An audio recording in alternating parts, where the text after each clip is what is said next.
validation. Now I validate myself. Building inner strength, putting doubt up on the shelf. No more unnecessary drama, no more wasted time. Climbing higher constantly, making my own climb. Standing on higher ground, where excellence is found. My potential knows no bounds. Raising the bar, breaking ground.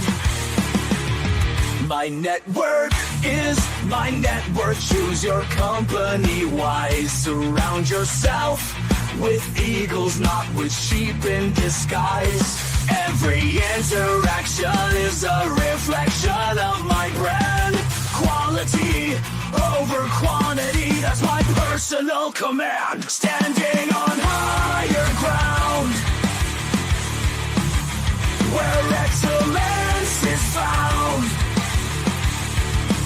My potential knows no bounds. Raising the bar, breaking ground.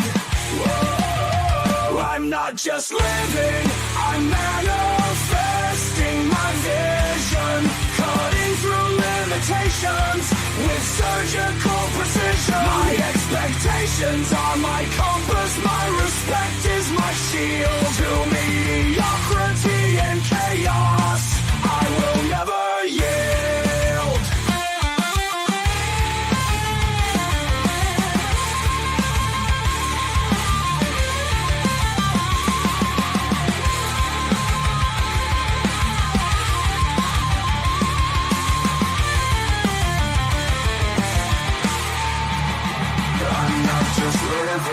I'm manifesting my vision, cutting through limitations with surgical precision. My expectations are my compass, my respect is my shield. To mediocrity and chaos, I will never yield.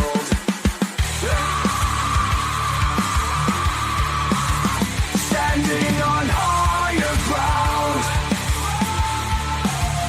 where excellence is found. My potential knows no bounds. Raising the bar, breaking ground.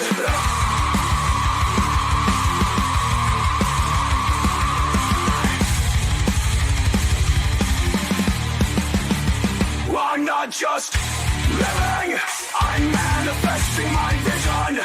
Cutting through limitations with surgical precision.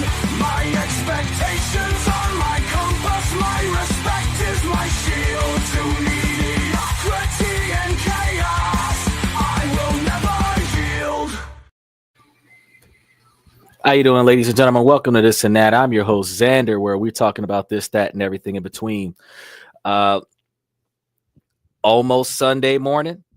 I haven't had any pop-ups yet. I did not double check about that flood yet over there by California, but I am going to get it. I'm going to try to cover it this week. Make sure that you guys have that information, because I did start collecting some stuff about the fire, since the fires are contained. Not completely gone, but less difficult for people to deal with over in California. I've also gotten some confirmation from some of the people I do business with in Taiwan that actually live in Los Angeles and Seattle, where the air over there is not that good in recent times, even though the fires have been subdued for the most part. Make sure that you guys like and subscribe if you haven't already done so. I see that you guys are popping in pretty fast. How you doing, Red Void? Danny, Stefan, Omni81, Liberty Twitcher, Silly Emma, Max Opposer, Joe, Reese Martinez. I appreciate you guys coming to the show. Nico, whenever you pop in, what's up? And then Usman, I want to see you guys coming through here. We got a lot of stuff to talk about today. I can give you guys probably 4 or 5 hours today, because I know that I've got like a 3 a.m. or 3:30 a.m. that I got to deal with. Today we're trying the 1080p, so you're going to get almost some high definition today.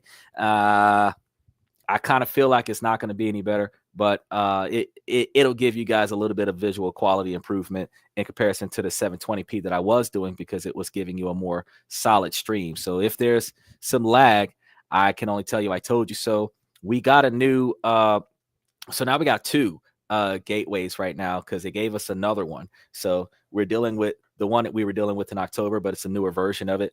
And so it's supposed to give us better streaming. Our upstream now is like 37 as of yesterday, which is not high at all. We're supposed to be doing like 300, but 37 in an area where the tower is completely destroyed for the state, and they can't fix it no matter how much they try.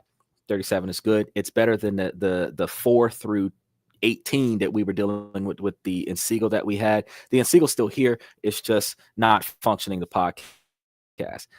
As I can see, we are still experiencing a little bit of lag. It's going to be one of them situations. I might dial it back to the 720, because then I can't do it during the live, but probably for the next live, I'll probably dial it back to the 720 just so that I'm not experiencing the lag, so that you guys can stay tuned with the show. Now, make sure that you guys note that we are live 7 nights a week. Daylight savings time is coming up. It's like 8 days from now. We have decided to solidify this time as the time for us to go live. This time is 11 o'clock for us right now, Central Standard Time, but it will be 10 o'clock in an hour. So everybody in the time zone shifts is going to see 11 o'clock Eastern Time, 10 o'clock Central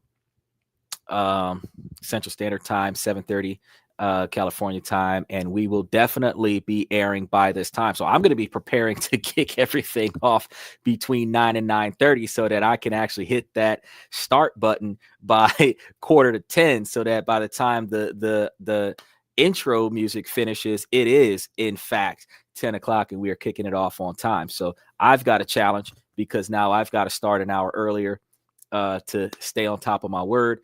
And make sure that we are consistent with our release times, because you guys that are going to be dealing with Green Minutes times, it's 4:30 a.m. Green Minutes times. So you guys are going to be able to see us same time every day. Universal Standard Time, you're going to be seeing us same time every day. So I wanted to make sure that you guys note that we are definitely here, not changing that time slot for you guys during daylight savings time. We've been doing this for a little over a year now, because we started November of 2023, and here we are in 2025, and I'm looking at the year 2 as we're kicking off. We're technically quarter 2 of year 2, because from November to February would be quarter 1, or actually from November to December would be quarter 1, since we started in November. So February and March is quarter 2. So quarter 2 of year 1 or quarter 2 of year 2. Sorry. I'm looking at the changes that we had last year, that we had this year, following trends and able to watch the market shifts. And this is going to give me the ability to present to you guys better times and better video release times and everything to that effect.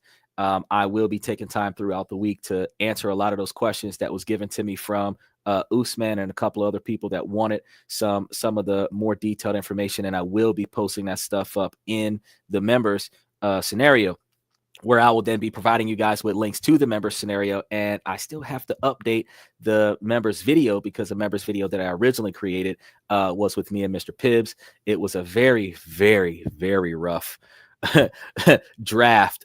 And I have started one, but never took the time to edit it, because there's so many things that I try to do that when I find time to take me a break, I typically try to literally take a break and rest. So I'm not always sitting here grinding out, but I do need to invest time into putting that together. So I'm going to try to see if I can get that done this month, hopefully this week. I typically spend more time off from work on Thursdays, so I might get the video up Thursday, since I do not have any other content collaborations that I'm supposed to be putting up with right now. So definitely you should see some changes once I get the new video up there. It's going to be showing all of the benefits of the membership, but I will also be adding more information to the membership, so you'll start seeing documents uploaded, screenshots and images and other stuff that you guys can benefit from. So when you guys get facts and knowledge and information from me on the show, you should be able to go to the membership and probably get a lot more detailed information after the show related to that information. And once I have mastered the distribution of that information, you should potentially see access to the information that will be on the live before the live. So there will be a lot of benefits for the membership for those individuals that pick it up. The membership is as little as like $3 a month for the basic beta membership, but there are as much as the Triple Diamond Platinum package that we do so much more for that. So keep in tune with all of the future stuff that we got going on for the show. Note we have, apparently it popped up twice. If you guys want to come onto the show and throw some comments down, you can. You can click the link, approve the mic, approve the camera, set it right the first time this time. You'll be able to be brought on to the show. Give your shout outs, special comments, stuff to that effect. You can talk on a topic. We can talk about a different topic if you have something reasonably relevant. Special shout outs to your city, state, country.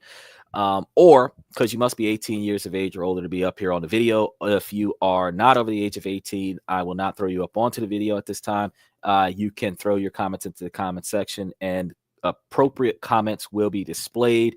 We have pushed the envelope this past week, so you can go back and look at previous shenanigans from some of the fans that I have willfully put up semi-inappropriate comments, because I do believe we have our First Amendment right for freedom of speech, but I also have to understand that YouTube has community guidelines where not only do they have the right to not monetize me for some comments that I allow to fly through my channel, they also have the ability to not even air my right to freedom of speech, because while I have the right to say it, they do not have the requirement to pay me after it's been said. So I expect everybody to maintain a level of decorum while we are having these debates today. I had grabbed ice cream right before the show and then realized it's probably going to melt. So I'm going to try to talk to you and eat this ice cream so that it doesn't go to waste. Hopefully don't get it on my suit. And you guys are going to participate with joining me in this discussion about, can we achieve financial freedom and then utilize that financial freedom in leading to finding true love? We want to find that out today. Now, financial freedom is the ultimate goal for many of us, men and women alike. We've all been led to believe that once we've reached a certain level of financial stability, we'll be happier, more relaxed, and even more likely to find that special someone. After all, who wouldn't want to be with someone who's got their life together, right?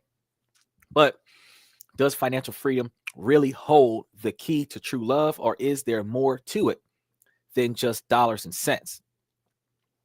There are two camps on this topic.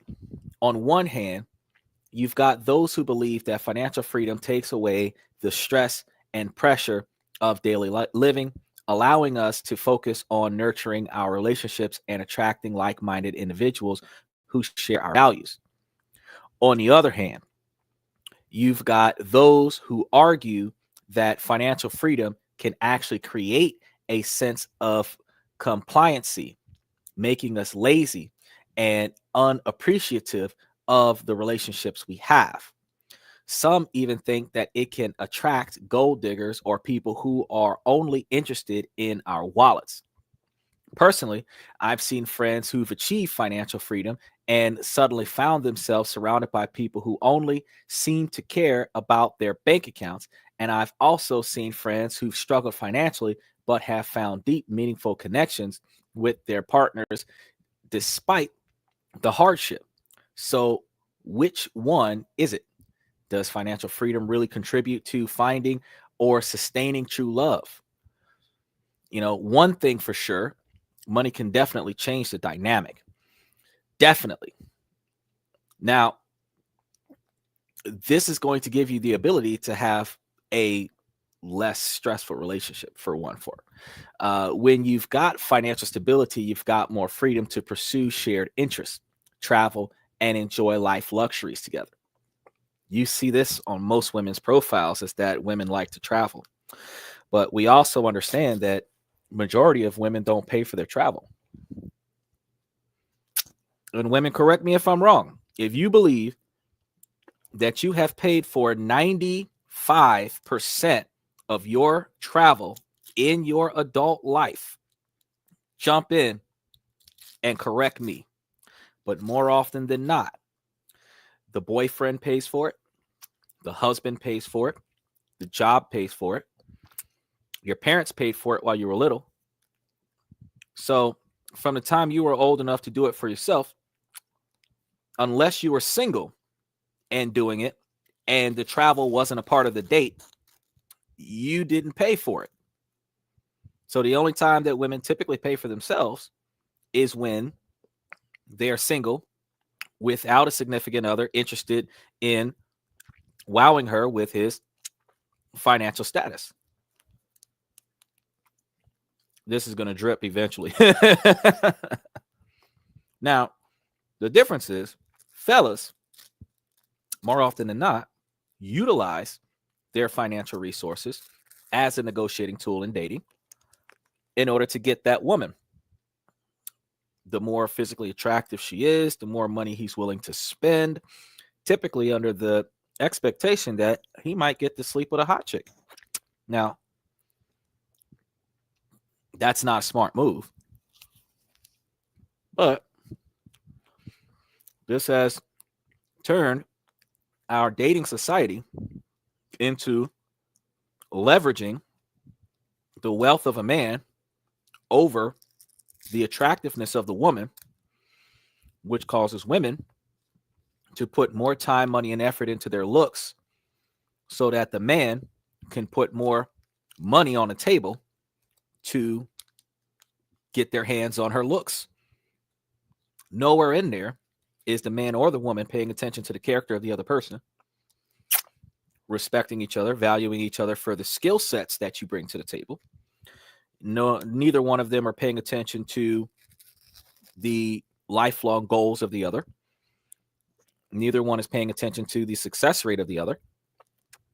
You typically fall apart down the line because once the expectation for money and the expectation for sex come off of the table, becoming a guarantee, not an option, that's when all of these things that they should have been paying attention to become an issue, become pet peeves. It's like 3 months down the line, 6 months down the line, these things become an issue because now that sex is regular, the distribution of capital is regular. Now both he and she says, I want more. It's wild, isn't it? Now, at the same time, I love ice cream. It can only create unrealistic expectations and pressure to constantly impress each other. And women, y'all can agree. High heels. I know y'all feet hurt. Crunching up them big fat toes y'all got into them tiny ass pointy toe clown shoes. Look, man. Women don't have smaller feet than men. Women just have smaller shoe sizes. You're size 6 or size 7 and it's his size 8, not because your foot is smaller, but because he changed the number. If you put your foot besides the foot of a man of the same height, y'all can wear the same shoe size. I just want y'all to understand that. Well, them pointy toe shoes, them stilettos, y'all crunching y'all toes up on top of one another. Y'all know what I'm talking about. What y'all say? Beauty is painful? Correct me if I'm wrong now. Y'all be telling me beauty is painful. So I'm trying to figure out why y'all putting yourself through so much trouble. waxing. That shit's painful. It's going on satellite. He's popping in. He keeping count on how many times he show up. He keeping track of how many times he show up. But ladies, waxing, shaving, eyebrow plucking, y'all be going through some pain to look attractive. And it's hard to keep that up. After a while, some of y'all, especially when y'all get married, y'all get tired of doing it. And then y'all want to kind of just, finally, satellite is back on this and that. Oh, man. If I can do a rock intro one day. The most electrifying podcaster on YouTube channel today.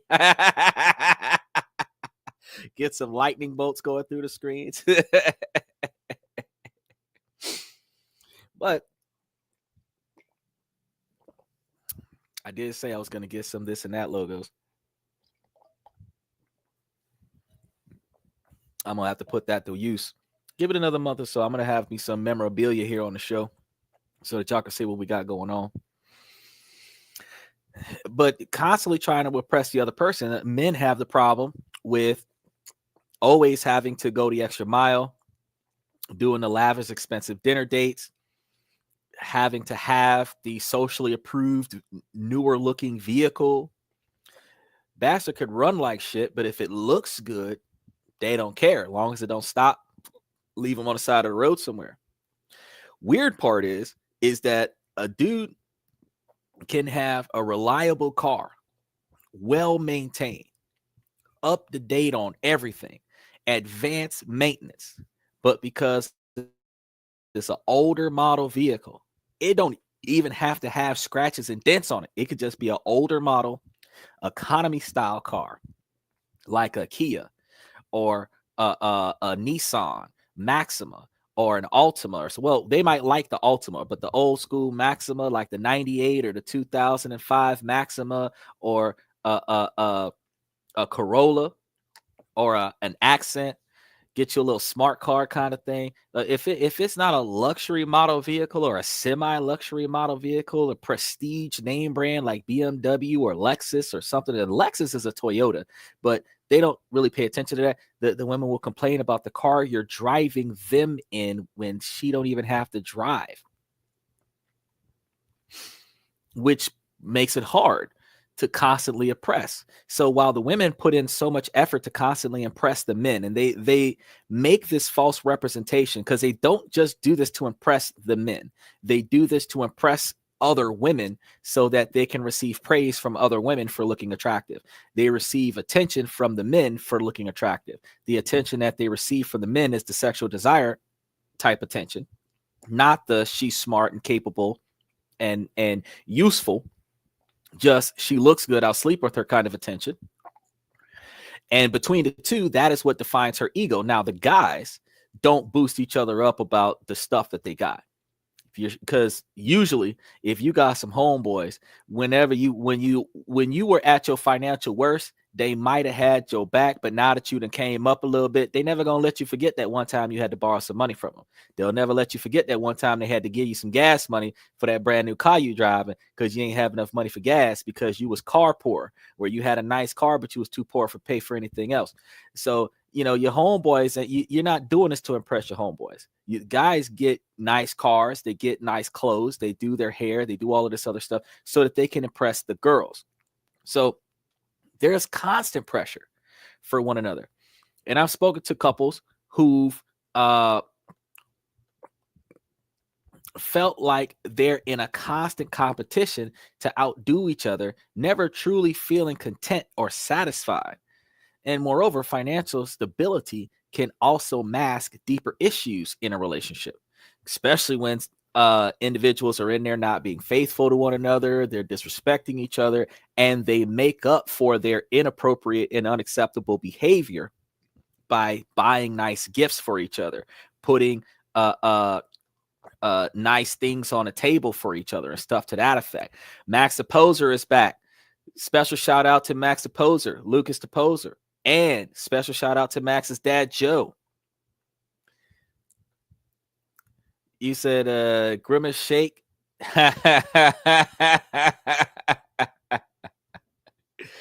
Ah, man, you should have joined a membership a long time ago.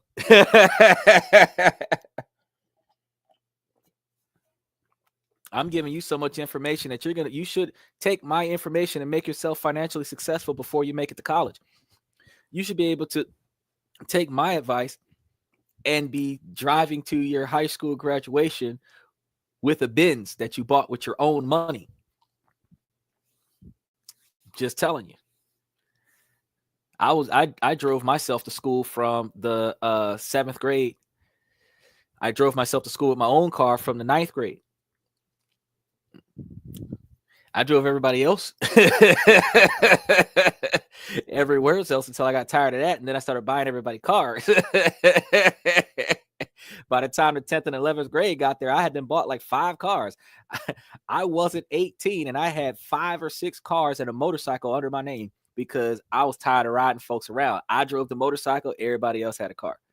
Because I can't give you a ride. This is a motorcycle. It's only got enough for me and maybe one biker chick that wants to hop on the back. Crazy.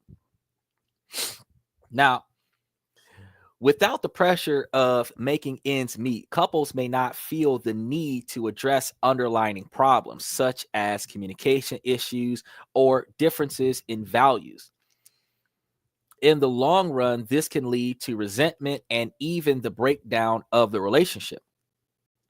On the flip side, financial struggles can actually bring couples closer together.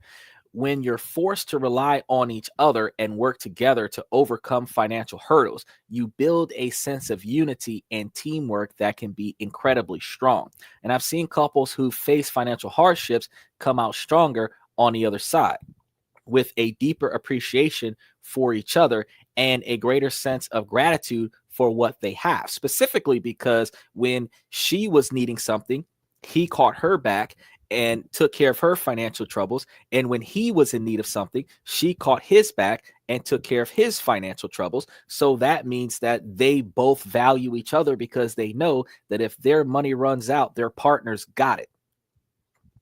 Now, if you guys listen to me about financial investment, you should never run out of money because you should have extra money coming from the dividend distribution from your investments. Just trying to tell you, there are ways to still be able to count on each other and form a level of codependency, but you're able to depend on each other from a financially responsible position. So how does money influence attraction and long-term compatibility? Well, money can significantly influence both initial attraction and long-term compatibility in relationships based on the financial stability of the individual, especially if it can be maintained. People often find financial stability attractive as it can signal responsibility and the ability to provide security. Should you buy a pillow for sale? Odds are what you've done to the last pillow requires you to buy 2 pillows, because that way you have 1 pillow for the reason why you lost the last pillow and 1 pillow to lay your head in. That way you're not using the same pillow twice.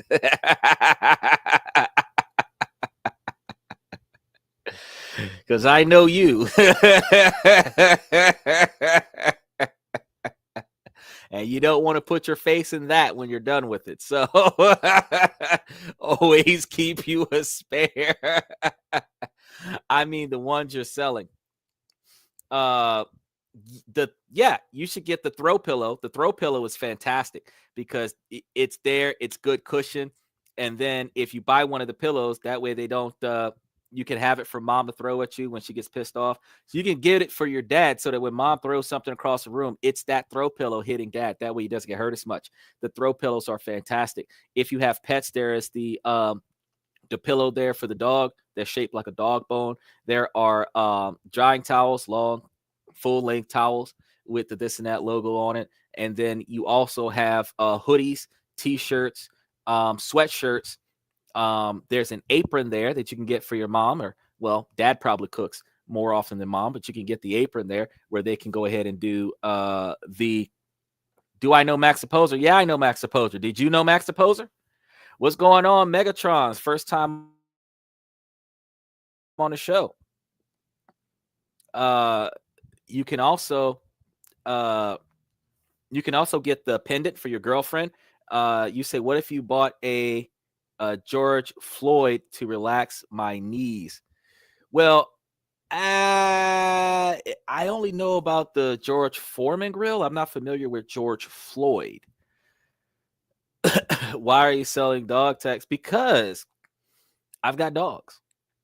And this and that. I sell baby stuff up there too. There's like a onesie. So if you've got a toddler and that kid came about because you followed my instructions on the podcast, you could put the kid in a onesie. Yeah, I got all kinds of stuff, man. I've got stickers so that you can label, take it and stick it on your car as a bumper sticker. You can put it on the top of your laptop. You can stick it on your textbooks, whatever. We've got, I think, mouse pads and stuff like that. There's a lot of the cups, mugs. I'm going to be picking up some of those coming soon and getting them shipped in. So, yeah, we got a lot of memorabilia there. And it's utilized for you guys to rep the podcast wherever you go, doing what you do.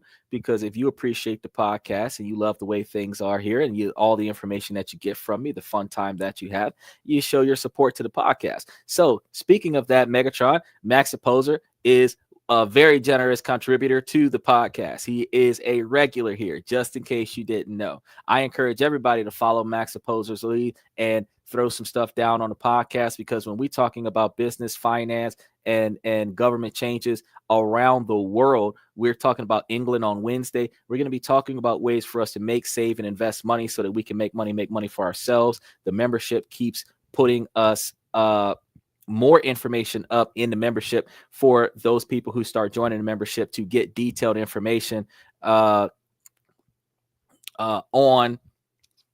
any of the topics that I talk about, so that you can get public record information that I have found and consolidated for you guys to utilize to make more improved financial decisions for yourselves, for your families, for your relationships, better business deals. Find ways to start up your own thing and start doing your own thing instead of forever working for somebody else by the hour. You can start finding ways to make money for you, where you can start making those $100,000 phone calls where 30 minutes on the phone, you just made $100,000 instead of just, only getting paid for the amount of time that you showed up. Special shout out to Fireball. Fireball's back. The Fireball is here. Is Max Opposer a YN knee surgery? Well, you shouldn't be on your knees long enough to require knee surgery. I am excited to be a part of the podcast, bro. I'm excited for you to be a part of the podcast too. Usman is waiting on us to talk about on Wednesday all of the interest, the debt-free interest companies that I'm going to be talking about in England, because he asked me about that a week or so ago, and I was giving him some of those companies. He found one of the companies that I had told him about, but it requires a third-party investor. So now I'm going to be finding him third-party investment platforms like Acorn and Coin and other such, but I'm going to find one that specifically is partnered with that particular company so that I can tell him where to go so that he can invest in that company, because he has a specific requirements because of his religion where he can only put his money in certain places. So I have to find those places for him, and I put that information up onto the podcast. So I handle specific details more often than not, to the best of my ability. If I can't find it, I let you know. But so far, it's never been a situation where I can't find the information. It is public knowledge. You just have to ask the right question when you're going through a massive search engine. A lot of people are using Google word search. I was showing you guys up on the channel a few days ago. When I search for something, I'm getting pages of information. I think the largest quantity of information I provided to you guys was 5 hours worth of information. It was like 184 pages of stuff, and we were going back and forth with a lot of things. So And then we debate about things a lot of the times because it's about social interaction and social improvement, self-improvement, and other stuff to that effect. So even if you don't agree with me, you're going to learn something from me. I respect your perspective, even if your perspective is not mine. I try to make what you tell me make sense, and then I come back and make what I'm giving you make sense. And even if you don't agree with me, you at least understand where I come from. Max says, do you like to be Aurora maxing to evade phantom taxing? Nah. And I believe that those are some key terms that I should look into down the line. It sounds like Diddy party, and I don't know because we ain't got no baby all over here. You know what else is massive? My search engine. Exactly. Yes, there is a massive search engine. Gave you guys 1080p today, and the 1080p is giving us a lot of lag. So we've got Johnny Land Launcher. Special shout out to Johnny Land, first time tonight. Max the Poser. Do you love Diddy parties? Oh my goodness. All right. So back to because the five of y'all are about to get silly in this comment section. So these lifestyle compatibilities that are involved in having financial security. You have similar spending habits and financial values that can create an initial sense of compatibility. You're going to be dealing with a status symbol that a lot of women are looking for. Men don't pay attention to this when they're finding a partner, but when they are trying to represent themselves in a specific status for like a business meeting or a group or social gathering or something to that effect, the status symbol still does come to play because the image that the man is trying to present to close this deal or to fit inside of this inner circle of people that may in the future lead this man to a higher level of financial success, that image can be tarnished by the behavior of a woman of a lower class status behavior. They could be making the same amount of money, but if she's acting inappropriate for the event, it's not going to look good. And I mean, seriously, you could have a lawyer that acts like a bar woman versus a escort that acts like a politician. And the escort that acts like a politician would make you look better in that situation than a lawyer that's getting drunk and getting into a bar fight, getting arrested, and can't find half of her outfit because she did a keg stand at the top of the bar. The behavior of a person could offset the person's economic status or social status based on their employment. And that is something that a man is going to pay attention to, is how does she behave in public. But when it comes down to social status, you got visible signs of wealth that women pay attention to, such as expensive cars, clothes, and other areas like timeshares, summer homes, winter homes, vacations, stuff like that. Are you live daily? I am live every night of the week. We started about 37 minutes ago. Daylight savings time is going to happen in about 8 days. So in about a week, we're going to be starting an hour sooner, which is going to be 10 o'clock Central Standard Time, 11 o'clock Eastern Standard Time, 7:30 California time. If you are on the eastern side of the world, that is 4:30 a.m. Greenwich time, 4:30 a.m. Universal Standard Time. So you'll never miss us, but we're live 7 nights a week. If you like and subscribe and hit those notifications, every time we go live, it'll tell you that we're going live. Did you use to shop at Aldi's? No.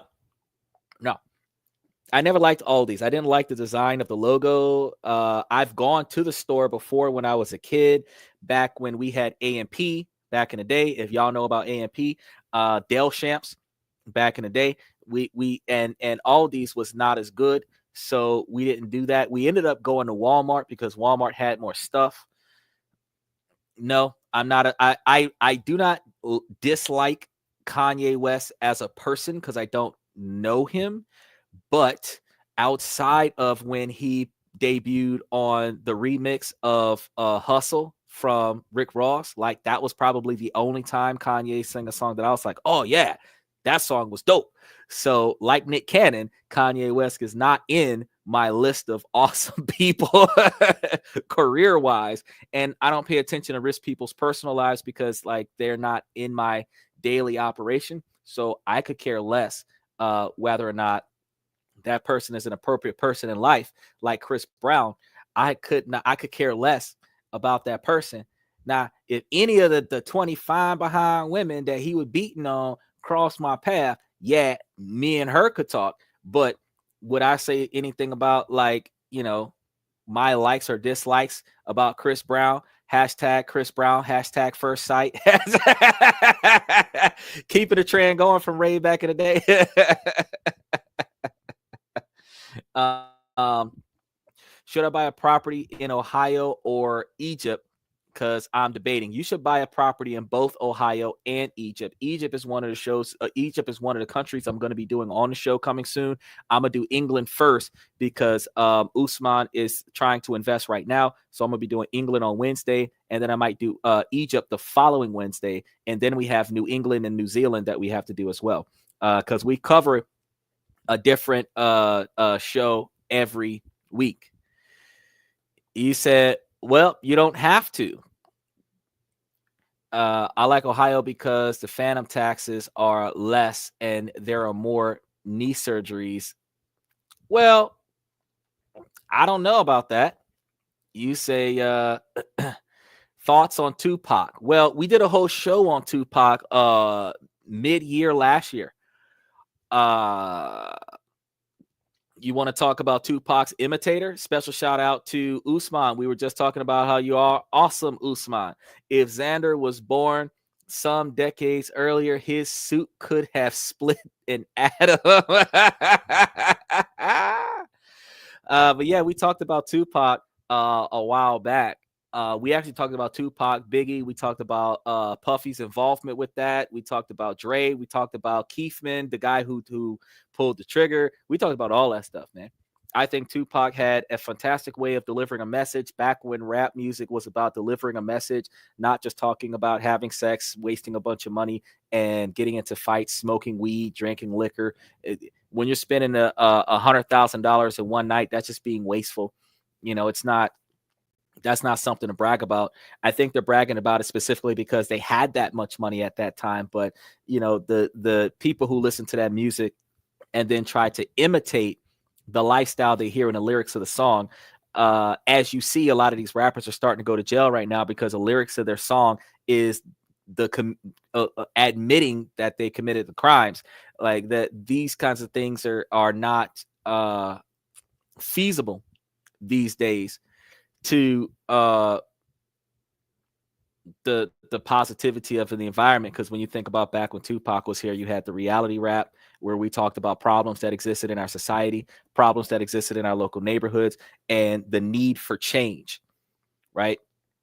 Improvement. The fact that we depend on each other, but we mistreat each other, and we don't know why we can't come up because we don't value each other enough to improve our decision-making process, to improve our environment so that we can stop being broke. These are the things that was in reality rap that's not in modern day society's rap.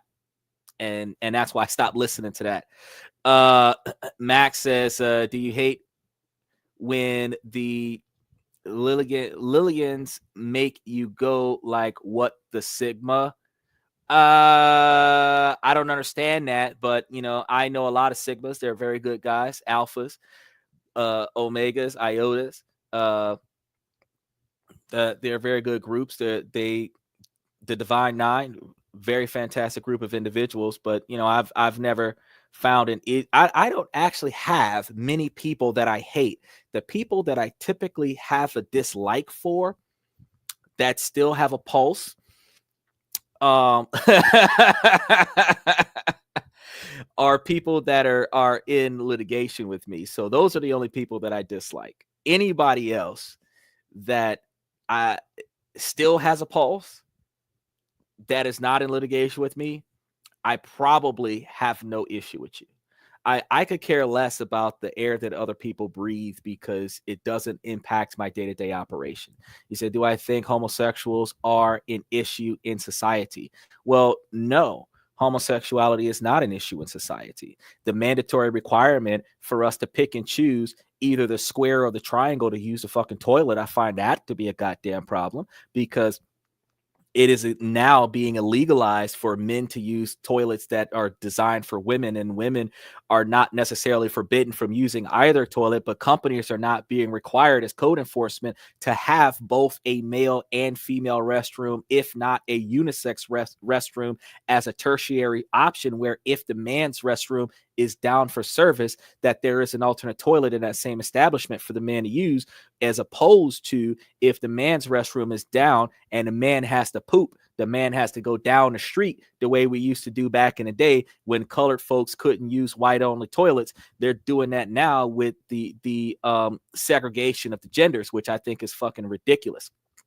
If your ass can't act right in the bathroom, you need to be sitting in a jail cell with Quagmire, giggity up your geschmoigen, but you should not be stopping honest individuals who want to poop from taking a poop, no matter where it is, as long as it's not in the street.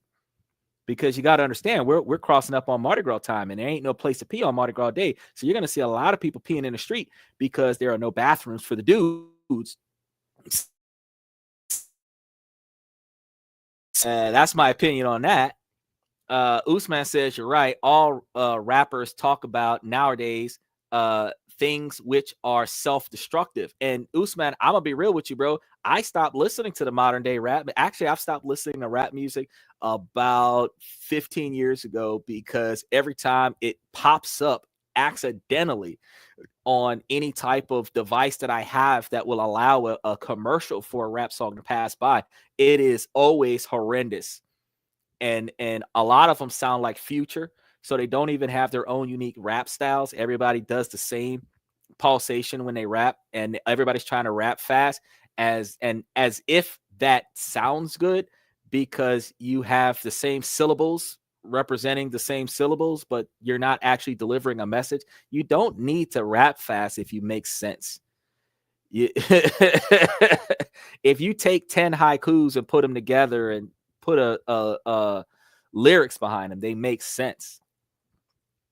Do you ever go, nope, I do not deal with Hak Tui? I should, but no. Is the Greek letter sigma the best letter? I'm not going to go there because we're not Greeks. And the Greek letter representing anything other than a letter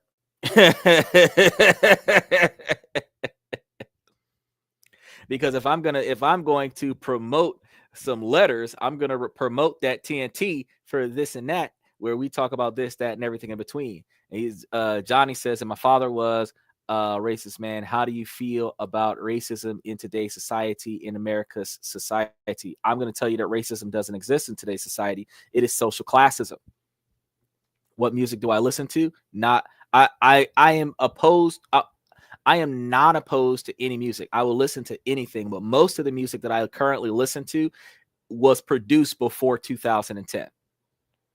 So any genre before 2010, because it just really started getting bad after that. There's an occasional song that was created after 2010 that I might listen to, but it would fall in line with reality rap, where they're talking about stuff that makes sense, things that need to change, things that need to improve, personal improvements, social improvements. Those are the things that is inside of those lyrics, not just sleeping with a bunch of women, spending a bunch of money, or the women degrading themselves, portraying themselves as man whores in their lyrics, where they're sleeping with a bunch of guys and idolizing their private parts as the most valuable part of them, where they're not talking about how women are supposed to be partners and be more pack ready, where they are teaching themselves and their children how to work together in the family so that the family can be more successful. They're just promoting getting that bag, taking this man for everything that he's got, sleeping with as many men as possible. But then when these women retire out of the rap game, where are they? Usually married. and filling the wife role. So the image that they in their lyrics is not their behavior when they're ready to settle down. So we should not be in that particular. So I don't go down that. Thoughts on Kendrick Lamar? I ain't got no thoughts on Kendrick Lamar. He's not appropriate. Thoughts on economic systems in sociology? I think you're going to try to keep putting up enough different things on here to see if I'm going to keep up with you guys. And as long as they stay appropriate, I might entertain them, because like I told you, I got 4 hours, but I didn't actually create 4 hours worth of stuff. So I'm going to keep answering the ones that make sense. And the economic systems in our society are changing. And that's what we've been talking about on Monday, Tuesday, and Wednesday. So if you want to see more information about the changes in our economic society and how our changes in the United States is impacting the rest of the world, you're going to have to come and watch all of the changes that are happening on Monday, Tuesday, and Wednesday as I update you guys in real time on what those economic changes are.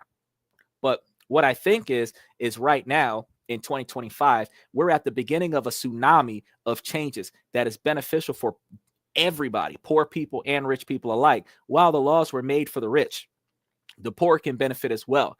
If you take advantage of the way things are changing, the volatility of the market right now is so good for poor people to invest the change that is left over from paying their bills. And by the market becomes stable, you will have more money coming from your investments than what you make on your job. So that once it becomes stable and the stock market is too high for the poor people to afford, the poor people would have already bought into it. The same way people were buying into Bitcoin when it dropped down to 20 grand. Now Bitcoin's over 100 grand. Most people can't afford to buy a Bitcoin, but when people was able to put 20 grand down on Bitcoin when it was 20 grand, now got 60 grand extra dollars in their pocket for the same value of that 120 grand Bitcoin they bought back in 2023.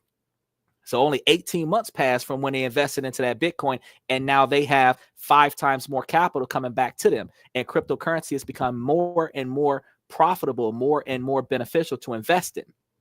And because Bitcoin is a highly volatile scenario, all you have to do is start investing in it on the lowest fiscal point of the year, and it's always going to improve. And I keep telling you that the lowest fiscal point of the year every year is usually at the end of Q2, beginning of Q3. So the last week of March, first week of April, that's usually the lowest part of the fiscal year when Bitcoin is down. And then if you invest in it then and buy and sell from third week of March, first week of April, and keep doing it until October, where it peaks in October, that's usually the highest point, or at least the first highest point of the year is October. And then dump it, because the end of Q3, beginning of Q4, that is the peak. If you dump it right around Halloween, you'll get the most that you're going to get out of the year. You can risk it and throw some money in there right after Halloween or right after Thanksgiving, and hopefully catch that spike the way everybody caught that spike November 5th because of the presidential election. And if your money's in there when it spikes, you're good to go. I know a lot of people that throw their money back in there right after Christmas, right before the end of the fiscal year, so that it is considered an investment, not a return, so that they're not paying taxes on it. You could put it in there right after Christmas, because we had a spike right after the election. We had a little bit of a downturn. Then we had another spike right after Thanksgiving. And then we had another spike right after Christmas. You could do that. But really, the most that you're going to get is the increase from April to October. That's the largest increase you're going to have. Usually a 50% increase of whatever you put in there. Usman says it gets very repetitive completely. I have money. I have connections. I have this. I have that. In actuality, they have baby mama troubles. Close friends are jealous. And some develop addiction problems. He ain't lying, bro. You got some of these rappers that all of the stuff that they have is loaned to them. They have the fancy cars that are in the music video that they're just standing outside of. They're not actually driving these cars. They don't take these cars home. A lot of these vehicles are rentals.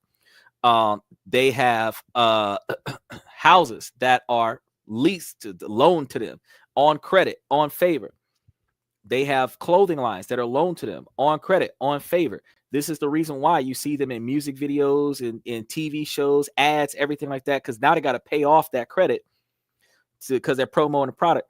They're not as rich as you think they are. Yeah, they're worth millions of dollars, but there are millions more in debt prior to. They have a productivity contract where they're supposed to produce a certain quantity of stuff to offset the money they've already spent. So most of them are broke day to day. They got a lot of stuff. They got access to a lot of stuff, but like a $5 million tour, but they're spending 10,000, 100,000, 200,000 per venue, and they're going to travel to 52 locations. They're going to be in the hole by the time they finish with that. So yeah, they're more famous than they are wealthy. Now, truth, certain players like Drake with his ability to get a $488 million house, yeah, they eventually make it to millionaires, multi-millionaires, but the way that they portray themselves on their rap songs is not the life that they live. And those individuals that pretend like they are their lyrics are the ones that are serving time in jail for rapping like being a gangster, where like the one guy who threw away a $3 million contract because he wanted $5 million. Now he's doing a stretch in jail because he shot somebody when he could have just simply took the $3 million. He could have took the $3 million, invested that $3 million. And if he's getting 10% of $3 million annually, that's $300,000 a year. The boy ain't got to work no more. He ain't got to do shit. He could have dropped one album, been a one-hit wonder, and just stopped. And he would have been living a Gucci life for the rest of his life. But he wanted 5. They wouldn't give him 5. He went into a life of crime. Now he's in prison. Now he ain't got shit. The music industry is not what you want to talk about when you're talking about success. Do you watch movies? Because nope, that's not a movie. Opinion on the education system in the U.S. The education system in the U.S. sucks. I've already told you guys that if you guys invest in the education system in the U.S., you'll make it better. Since the United States government is going to take some money away from the Department of Education, you're going to see a lot of changes in the education system. But one thing that you are going to see is the ability for those people, instead of wasting money on private schools, if you take that tuition money and give it to your public school, if all parents do this, not just one or two, if all parents do this, then you would be able to put your money into the public schools and make the public schools better than the private schools. Because what are you paying for tuition for a private school? What, between $1,000 and $5,000 a semester? So every 3 months you're giving them $1,500 a month for your kid to go to private school. If each parent put that $1,500 a month up for the public school voluntarily, then they would be able to have so much more equipment in the school. Because you got what, 300 kids in a school? Each parent putting up $1,000 would give that school $300,000 every 3 months, which will give them $100,000 a month to operate the school. And the fact is that the public school is a nonprofit government entity, which means that if you give the school $3,000 a semester, you're going to write it off on your taxes at $3,000 a semester. You got 2 semesters a year where you're putting up about $6,000 a year. That's $6,000 of tax deductions. Or you could pay for a private tutor out of pocket so that your kid can get an education from a private teacher. I ain't got no problem with teaching your kids. And they're going to learn out of pocket, which is not a tax write-off for an education, when you could have paid for your public school, improved the quality of the school, got more teachers so that you have less students per teacher, where the teachers can spend more time making sure that the students know what's going on, so that you could then redirect them back to everything else that you're trying to accomplish. And the fact that it's a tax write-off, you're technically not spending any money, because if you're going to file taxes where they're going to take 15 to 30% out of your income, why not give 15 to 30% of your money to the school? Because you're guaranteeing your kid's future by improving. And every time your child goes to another school, you take your money with you. So you pay for the elementary school while your kid's in elementary. You pay for the middle school while your kid is in middle school. You pay for a junior high school if they have one while he's in junior high school. You pay for the high school while when he goes to the high school. If you have a second or third kid, when your second and third kid goes to the school that you paid for the first time, guess what? Your kids are treated like gold. Why? Because your parents paid for the teacher's salary. Teachers ain't giving the kids no crap if the teachers ain't paying, because you got to understand these teachers are making less than $55,000 a year, and they're taking money out of their paycheck to buy pencils, ink pens, paper, notebooks, scantrons for the kids so that the kids can do stuff. When the parents can't afford to buy school supplies, the teacher provides the school supplies. So many parents are, oh, why can't the teacher give them X, Y, Z, A, B, and C? Because they're taking it out of their paycheck. So you expect the teacher to live a $20,000 a year lifestyle so that they could take $15,000 a year and pay for your kids' education, and that is their job. But you're not willing to take $15,000 a year and give it to the school so that the teacher ain't got to buy that shit.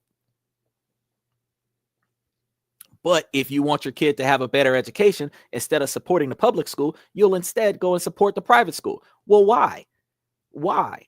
The public school is optional. The private school is mandatory. The public school is a tax write-off. The private school is not. You save money by giving your child a better education in public school by putting your money in a public school. You lose money by putting your child in a private school where the only prestige is that whoever went to the school before went on and made something out of their lives.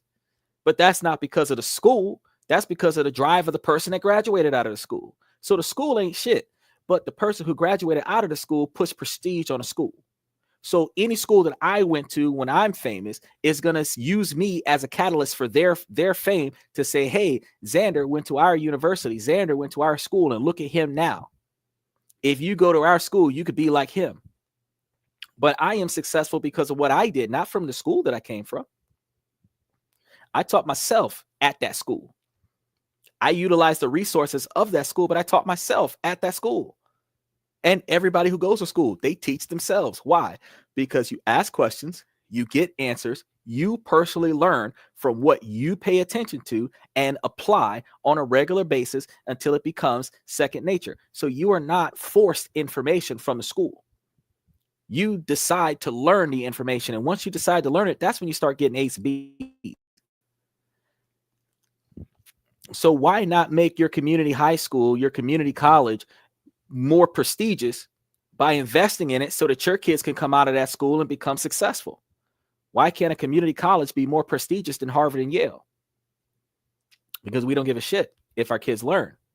Really, we utilize public school as a free babysitter. While we're at work during the day, we put our kid in a school. It's their responsibility till the kid gets out of school. And we hope that somebody's at the house when the kid gets out of school. That's why the public education system is garbage. So you wanted to know, there it is. Back to what we were talking about. Shared experiences. The ability to afford certain experiences when you're living financially stable, when you have that financial freedom. You're going to have the ability to afford certain expenses and experiences. So your ability to travel, fine dining, and other such stuff can be attractive and create opportunities for connections. Now, one of the things that I've talked to you guys about when it comes down to these dating platforms, and ladies, I'm going to keep telling y'all this. It is unattractive for you to put it in your bio that you like or would prefer to travel. If you are looking for a man, what you are looking for is a man that will respect you, appreciate you, value you, and you are hoping that he will take care of your basic needs. And in return, you are going to cover all of his basic needs. And if any events you guys learn from each other and grow from each other, you guys can perform certain activities together, and you can list some indoor activities, outdoor activities, free activities are more attractive for your dating platform. If he can afford to travel, you're going to travel by default. You should not have to put, when you put, I would like to travel or I like traveling, you are begging to be taken somewhere. Because notice, most men, if not all men, like sex, but no man's dating platform says, I like sex or I would like sex, or in any way, shape, or form implying that in order for you to date him, that you got to give him sex, because it goes without saying that the sex is going to happen. So, ladies, when you're looking for a man, you're not looking for a man that's going to be generous, because if he's a good man, he's going to be generous. If he's a selfish man, he's not going to be generous. So you're looking for characteristics in the man, not financial value. If you've got a good man that values his family and that takes care of his family financially, he's going to give you whatever he can. So you're not looking for a generous man. You're looking for a kind-hearted, respectable man. You're looking for a compassionate man. You're looking for a dedicated and devoted man, an ambitious man. You're not looking for a generous man, because by default, if he's a good man, he's generous. And if he's generous, you're likely going to get to travel if he can afford it. Now, if you travel on a regular basis where you pay for a trip once a month for yourself and you want this person to accompany you, then you want to put it in your profile that you travel X number of times a month or X number of times a year, and you're looking for a partner that will accompany you in these travels, where it could very well be at your expense. If that is not going into your bio, your desire to travel, not important, because on average, most women don't travel that much to say that it's relevant to go into the thing. See, what you ladies do, y'all put into your dating platform what you wish you could have in life, not what you actually have in life. So that if the guy is going to meet those expectations, you level up in life. But if you work all the time, your quote unquote travel is ladies' night at the local club. Your quote unquote travel is bowling night when it's on a discount. Your quote unquote travel is movie night when it's on a discount. You ain't left the city. You might go on a cruise. If you live in Florida, you might go on a cruise maybe once out the year for 3 days. And ain't traveling. It's a small vacation, but that ain't traveling. Traveling is hopping a plane from the US and traveling to a country that is not in the US. That is not Canada. That's traveling. Traveling is not being in the US initially and hopping a plane to the US at least once every 6 months. That's traveling. When you're on a plane for 10 to 15 hours, that's traveling. But, catching a plane from TIA to MIA, that ain't traveling. Catching a plane from Seattle to Las Vegas, that ain't traveling. That's going to work. So you got to understand. Make sure y'all like and subscribe as y'all come through here. But you got to understand that in your dating platform, what you have is what you need to talk about. And what you're looking for in a man is what you're supposed to talk about. And what you're willing to do to get that is also what you are supposed to be talking about. Now, if you really want to travel, then you want an ambitious man, high drive, high skill set, and you will put extra effort into his success. Now, if you put that into your bio, ambitious man, looking at you, okay, I'm gonna scoop her up. Now, if he's got enough drive, if he's got enough ambition, if his blueprint looks right, you can partner with him, make him financially successful, and he will take you around the world. But if you're gonna throw it in there, I like fine dining, I like steak and lobster, I want to travel, I like to travel, so that he can impress you by giving you what you cannot give to yourself, which is steak and lobster every day, trips around the world, because you can't give that to yourself. You're giving yourself Wendy's, McDonald's, Chipotle, Chick-fil-A every day. You're giving yourself TV dinners, ramen noodles every day. But because this guy wants to impress you, now you're eating steak and lobster and mashed potatoes. Last time you seen potatoes made from real potatoes, you was a kid. You're eating potatoes made out of starch in a box that looks like potatoes by the time you finish adding enough water to it, but you ain't seen real potatoes in so long. So him taking you out to a restaurant that mashes its own potatoes, like, that's upscale for you. So you are infatuated with this guy because he's giving you a lifestyle that you cannot provide for yourself. When truth be told, any man that is on your level is a man that can do for you what you can do for yourself. And any man who can provide for you more than what you can provide for yourself is above your level. And women more often than not prefer to level up. But notice, no man is allowed to date a woman that can do for him what he cannot do for himself. because that man is deemed unworthy. If she is able to do more for herself than what he can do for her or himself, he is not considered valuable to her. So being able to provide these types of experiences is one of the reasons why having financial stability and financial freedom can be more attractive. Now, the impacts on long-term compatibility comes from when your financial goals are aligned. The alignment on long-term goals for financial goals, such as saving for a house, retirement plans, uh, trips around the world, vacations, all these things is crucial for compatibility. If you guys have different money management styles, that's going to also be an issue. Your compatibility approaches to budgeting, saving, and spending contribute to the relationship's harmony. If you guys save money the same way, I see Jesse Lee up in here. Special shout out to Jesse Lee. I don't know who Tank is. Tank just lost. He said, Megatron said, I got to go, but I'll maybe hop back on later. I'll still be here for a little while longer. So if you hop back on, I appreciate it. Make sure that you guys like and subscribe on your way in, or at least before you go.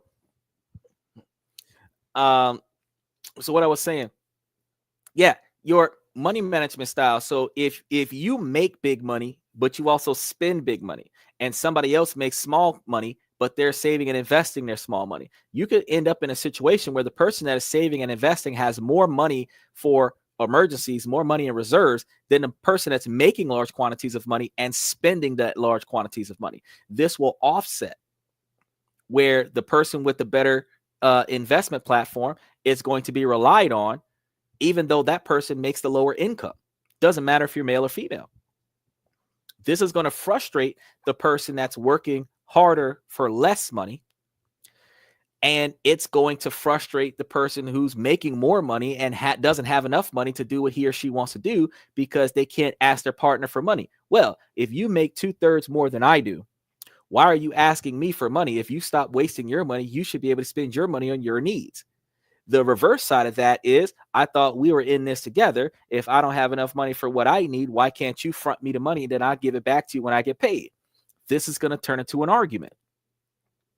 So if you do not have the same money management styles, or you do not collaborate on a money management style, the way I told you guys yesterday and the day before yesterday on how to manifest more effective money management styles, you're not going to be able to find yourself in a longer lasting relationship where you guys will be able to boost each other up and end up in a more successful outcome. This is one of the things that people don't understand when they realize that it's not just women being petty and walking out of relationships. One of the reasons why relationships do not last more than 1 year, 5 months, and 6 days is because you guys don't have the same financial goals. What he wants and what she wants are not the same. And you guys don't talk about it. You guys don't work it out. You guys are not looking for the same things. And because you're not looking for the same things, you both end up failing together, and you determine that you would be more successful apart than what you would be together, typically because there is a lot of catchback behavior. There is a lot of retaliation behavior. Oh, if that's the case, well then, and that leads to negative retaliations. And they'll keep retaliating on one another until they become counter ops on the same side. Friendly fire on the same side. Every time there's friendly fire, you get a negative point. You go from being positive victories to negative losses because you guys are not working together. One of the other things that we have to pay attention to is our risk tolerance. Similar attitudes towards financial risk taking can prevent conflict in investment decisions. So, for example, if a guy wants to go into real estate and he wants to buy a property that costs a large quantity of money, some people who do not have the same risk tolerance because their finances are not as stable are not going to be willing to agree to partner in that particular type of investment. If you need to take more than just your financial contributions and put it up for this deal, where you have to take the family savings and put it up there, whether you have to not contribute to the family household in order to invest in this scenario, or if in any way, shape, or form your involvement in the household has to be compromised by your ability to invest in another deal that could cost the household, that's going to negatively impact your partner, who is not going to agree with your risk-taking capabilities. You're also going to have to understand that values and priorities come into play in a more significant fashion. How money is earned and spent often reflect deeper values, because some of us will do whatever it takes to get a dollar, no matter if it's legal or not.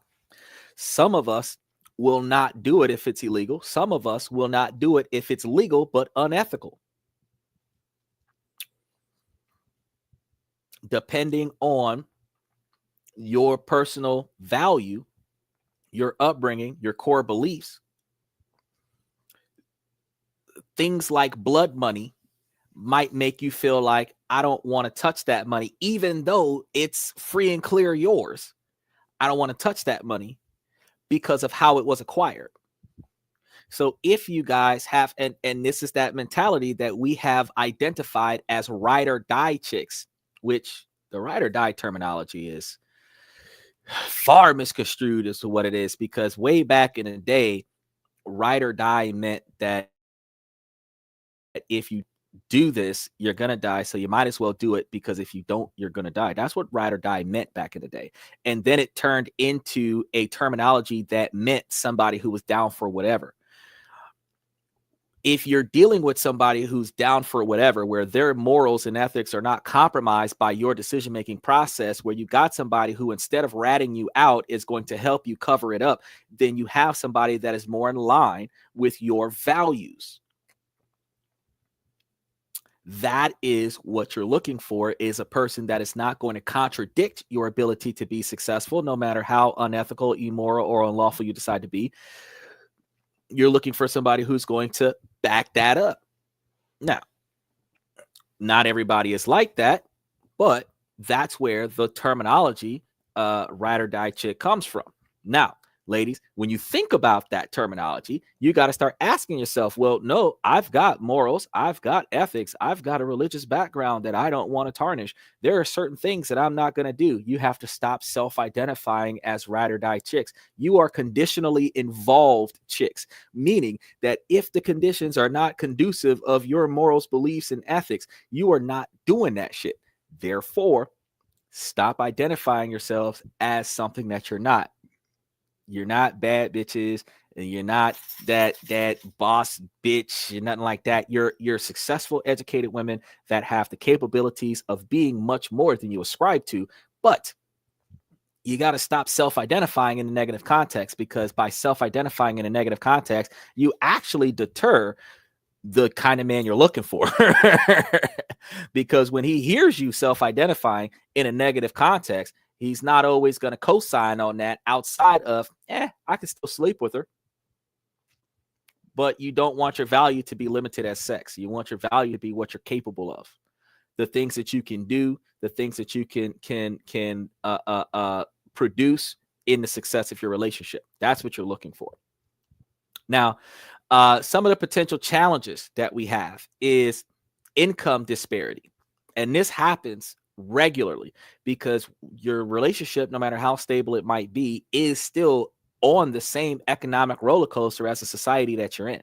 You have significant differences in income that can lead to power imbalances or resentment if not managed well, in situations where he might have been the breadwinner, but then he got laid off, they're on a strike, he got fired, whatever. And now he has to find another job. Until he finds another job, she becomes the breadwinner, where he was paying 2/3 of everything. Now she has to pay 100% of everything. The fact that she now has less discretionary funds, she might get frustrated at that. If he does not regain his financial position, she might leave him because he's not doing what she expected him to do financially. Likewise, you have situations where if she's in financial control, now there's a financial tyrant where when he was in financial control, there was almost some balance where she still dictated, but there was a little bit of say so there. So there is a power imbalance when the money shifts. And this is one of the things that I've said before, that you have to treat it like a business. Truthfully, people don't always agree with me when I say this, but if you treat it like a business, the financial investment, the shareholder with the highest investment should have priority decision. So your opinions are warranted. They're documented. We take it into consideration, but because the shareholders, the ones that are investing in this, have the most equity stake in the decision, we're going to go the opposite direction.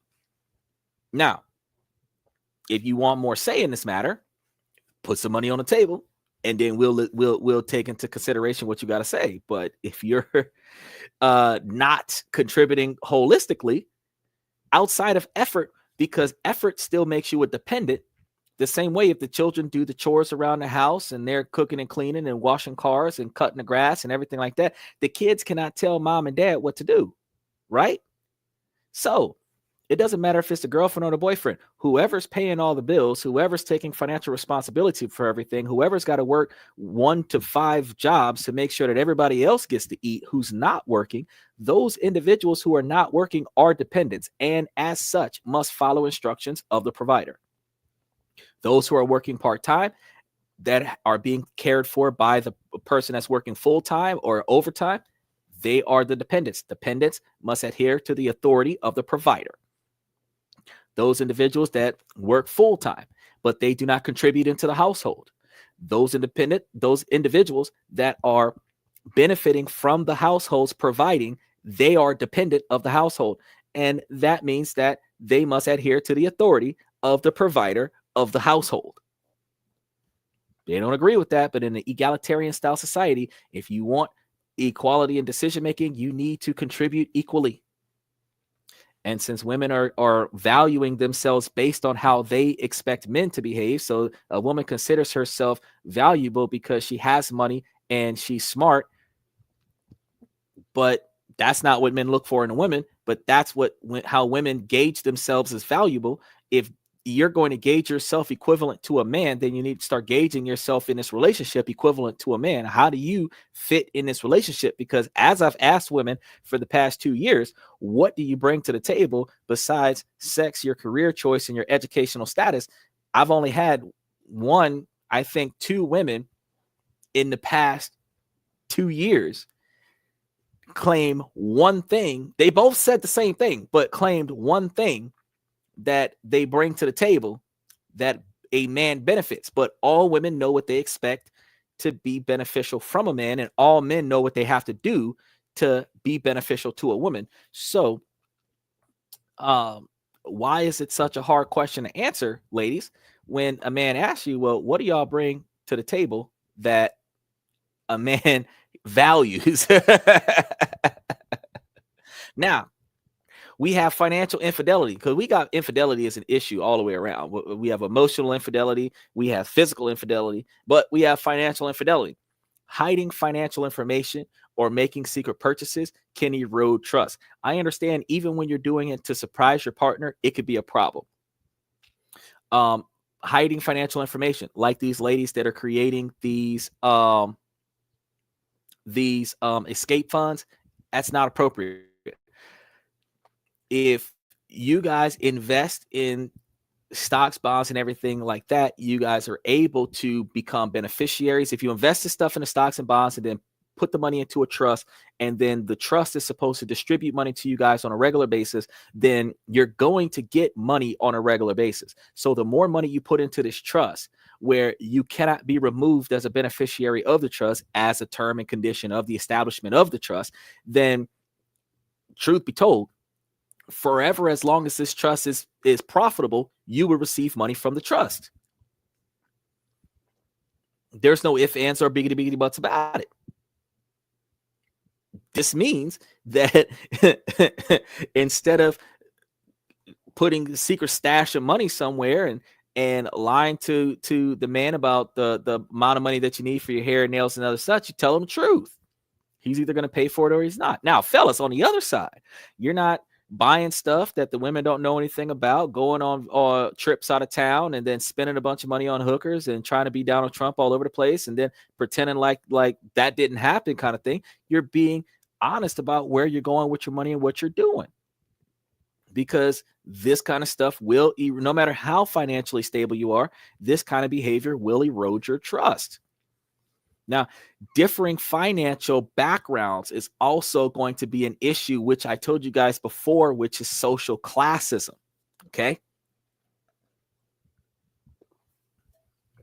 Partners from different social economic backgrounds may struggle with conflicting money attitudes, because broke folks, it ain't tricking if you got it.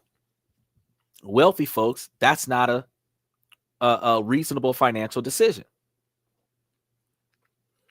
So the decision to buy something just to say that you bought it versus whether or not that is a financially sustainable move might cause an argument between two different social classes. Also, you have the reverse hand, where those individuals that have a limitless quantity of income, or seemingly limitless quantity of income, might decide to buy something that would be completely outrageous for an individual that has a limited quantity of income. For example, Donald Trump might buy 5 Bugattis because he can. The rest of us, bottom 99%, can't even buy the tires for a Bugatti. So buying 5 is unrealistic.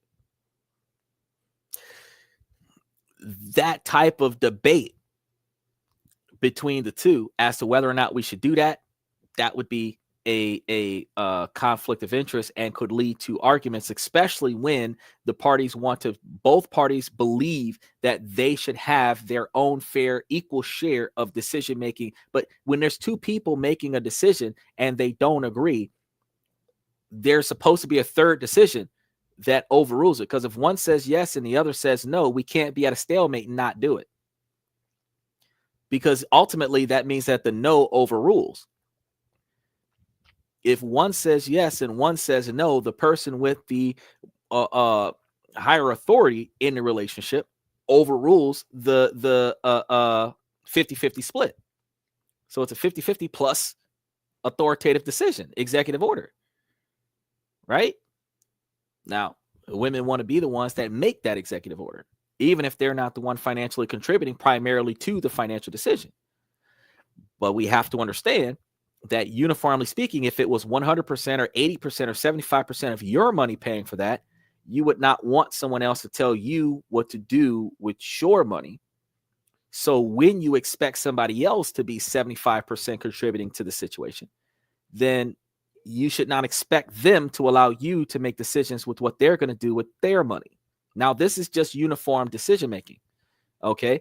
Make sure you guys like and subscribe as you come through. It's not like I'm saying that, oh, well, it always should be the man's job. It always should be the woman's job. I'm not saying that. What I'm saying is that y'all are not going to find what you're looking for 100% of the time if you're not paying attention to what each other is supposed to be doing and how y'all are supposed to be getting it done.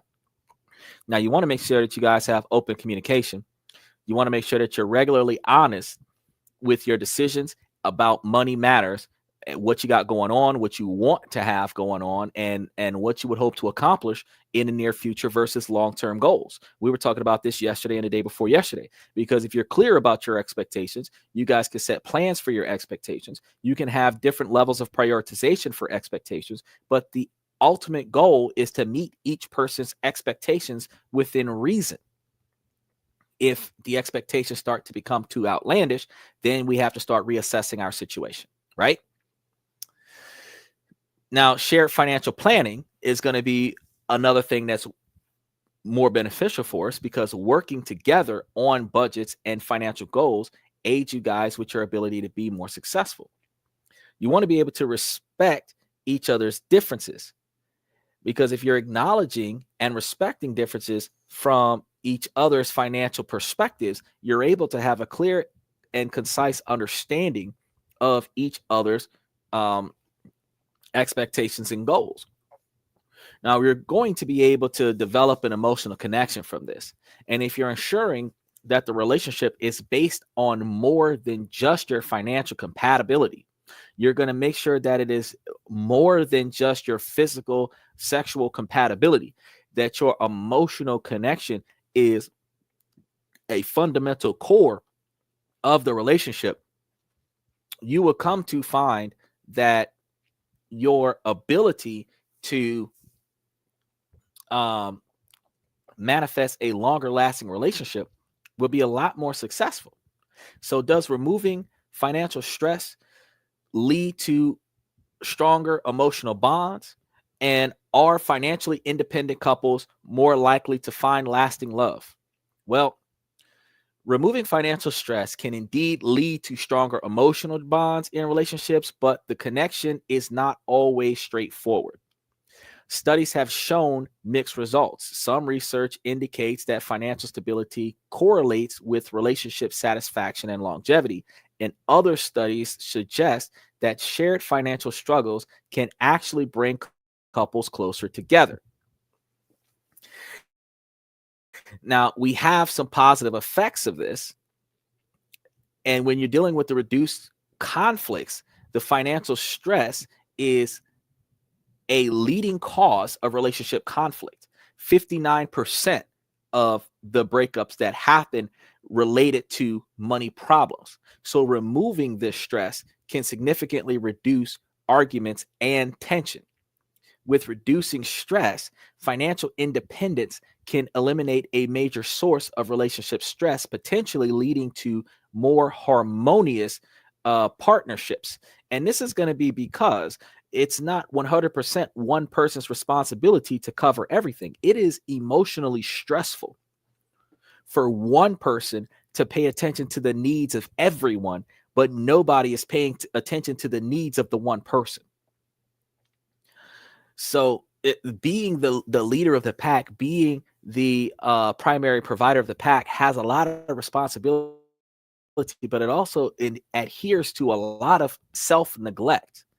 And that's one of the things that men challenge when women fight men to become the authoritarian figure in a relationship, because she does not want to be neglected in the relationship. But that is the man's responsibility, to be neglected, to provide for the household. So when you take over the position of the leader, you accept the responsibility of being neglected, because we do not have a society where subordinates is encouraged. Men don't have a problem with it, but women are not willing to support or encourage the ideology of subordinates. They want subordinates from the men so that they can guarantee control of the men, but they're not getting the subordinates from the men because they are the authority of the relationship, and they're taking the responsibilities and they're making those sacrifices for their men. They're getting the subordinates from the men in exchange for sex, so that they control, with their insecurity, their emotional insecurity, they control the man's decision-making process, so he doesn't leave her for a better option or another option, if you assume that the girl he's cheating on her with is not a better option. But that is a huge difference, isn't it? Now, you also got to remember that when we're focusing on that compatibility without financial pressures, couples may be able to focus more on emotional and personal compatibilities. If we stop thinking about how much he makes versus how much she thinks that she should make, and we stop focusing on whether or not she puts out or not, and whether or not he should become a monk until she decides to put out or not, and start focusing on the emotional bond with one another, we would actually find more compatibility, where we do still have differences, where you have your own individual likes and dislikes, and I have my own individual likes and dislikes, and they're not compatible to one another. Our individual likes and dislikes can be different. I learn from your likes, and you learn from my likes. I avoid your dislikes, you avoid my dislikes. I could like onions in my food as seasoning, and you could dislike onions. You could be allergic to onions. And the fact is that when I cook, if I want onions, I would make onions on the side. put the onions in my plate and give you the plate with no onions. Why? Because I like onions and you don't.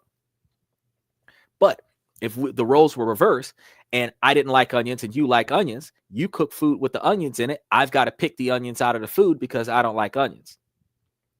You're not showing consideration to the differences that we have. But we could also come to find out that we have commonalities. The commonalities that we promote together is supposed to come in addition to supporting each other's differences. So while I don't agree with your difference in opinion, I support your difference of opinion. This is what we say when women do not like this term, when we tell the women that they need to be quiet in public when the men are talking, because if you disagree with what he's saying, you're not supposed to voice that in the public place with the other people that he is trying to set up a position with. You can talk to him about it after the fact, but you're never supposed to speak against him because he set the precedent of our family agrees to this. Now, role reverse. If the woman is making the presentation, what if she's a lawyer? What if she's a teacher, whatever the case may be, and she's trying to set up a position and her husband is standing there? He doesn't have to agree with what she has to say. He just doesn't speak on it. He'll talk to her about it behind the scenes when they get home, but he's not going to say anything bad that's going to jeopardize her position to be successful. So whatever she says, the family agrees with that in public because he's not supposed to make her look bad where she's standing alone and her family is not supporting her.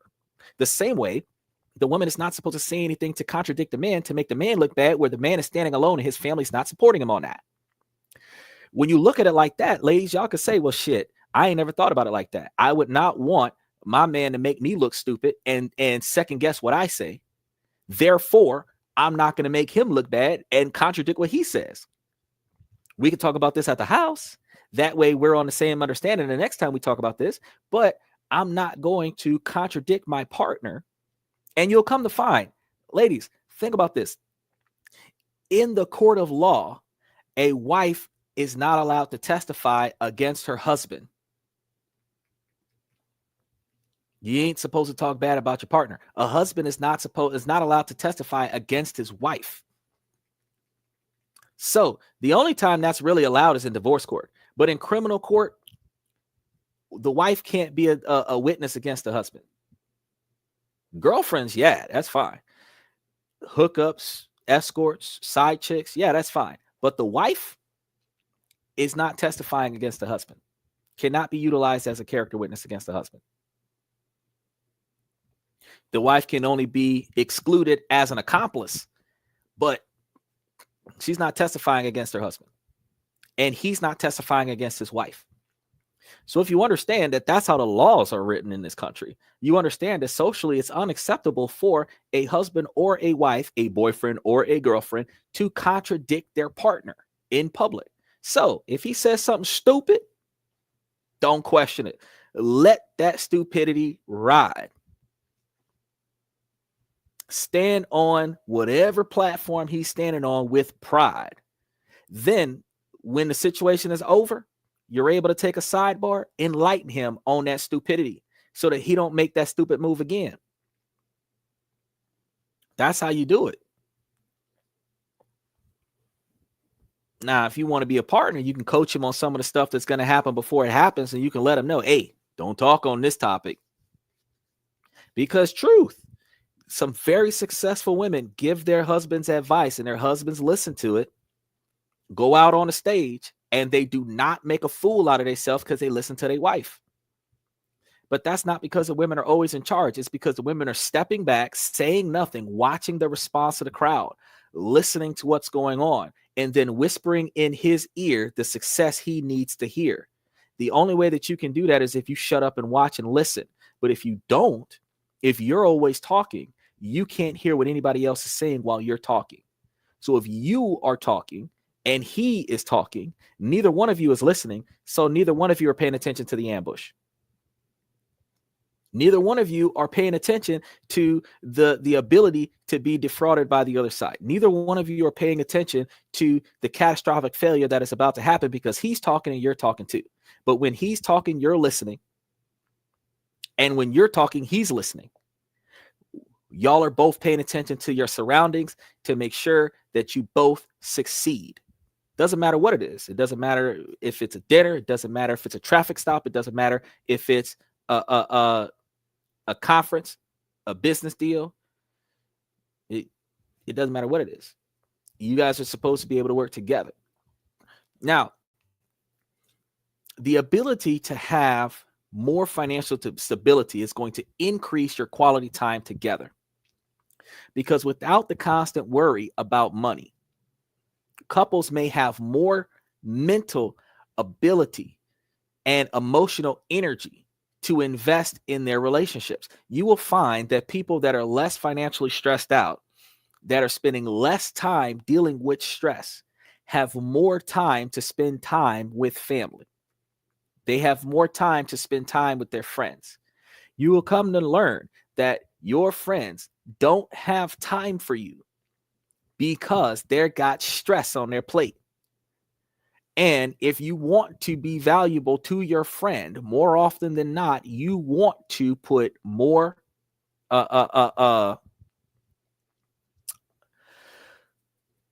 effort into their success.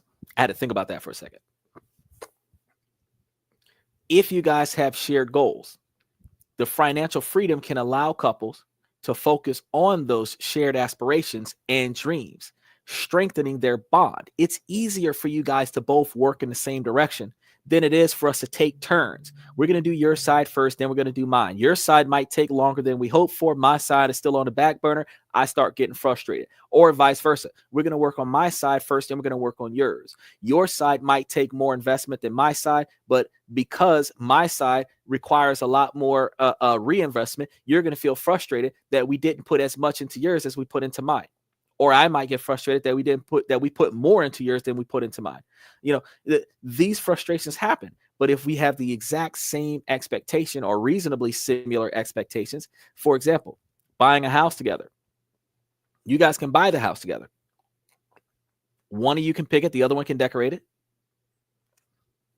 You have certain expectations you're looking for out of the house. She's got certain expectations she's looking for out of the house. You guys put your expectations together. You find a price range that you're satisfied with. Then when you get the house that you're looking for, scoop it up. Fantastic.